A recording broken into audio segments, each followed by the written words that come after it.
आखिर कहाँ रखा था अंग्रेजों ने भारत से लूटा हुआ पूरा सोना? क्या है सच इंग्लैंड के सबसे गुप्त गोल्ड वॉल्ट का, जिसने आज तक कैद कर रखा है भारत के सोने की चिड़िया को? क्या है उसका पूरा रहस्य? इंग्लैंड में मौजूद गोल्ड वॉल्ट दुनिया के सबसे गुप्त जगहों में से एक है। यह इंग्लैंड की अर्थव्यवस्था में भी बहुत बड़ी भूमिका निभाता है। इंग्लैंड का यह गोल्ड वॉल्ट 1694 में बनाया गया था, जिसे दुनिया का पहला केंद्रीय बैंक कहा जाता है। हालांकि यह सोना रखना 1930 के बाद शुरू किया गया और तभी से इसमें आम लोगों का आना जाना पूरी तरह से बंद कर दिया गया। दुनिया में सबसे बड़े सोने के भंडारों में से एक होने की वजह से यहाँ सिर्फ बड़े आधिकारिक लोगों को ही जाने की अनुमति है। कहा जाता है कि यहाँ पर लगभग 400,000 सोने की बार्स हैं, जिनकी कीमत 200 बिलियन पाउंड है।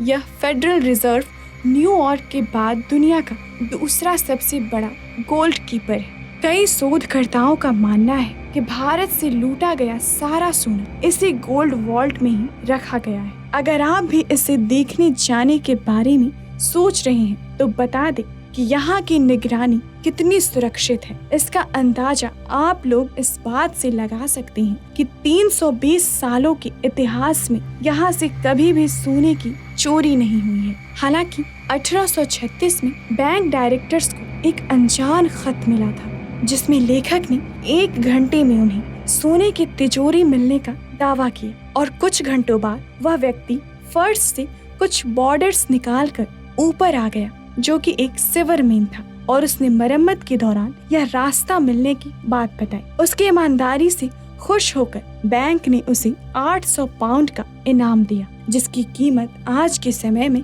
लगभग 80,000 पाउंड के करीब होगी। उस किस्से के बाद से आज तक फिर कभी दोबारा इस गोल्ड वॉल्ट की ना तो कहीं चर्चा हुई है और ना ही किसी को इसके बारे में बात तक करने की इजाजत है। जिस भारत के सोने की चिड़िया को लूट कर अंग्रेजों ने सारा सोना से इंग्लैंड के गोल्ड वॉल्ट में छुपा कर रखा था, आज वही दुनिया के सबसे गुप्त जगहों में से एक है। भारत के सोने की चिड़िया के इस पिंजरे की कहानी आपको कैसी लगी, हमें कमेंट सेक्शन में जरूर बताएं। धन्यवाद।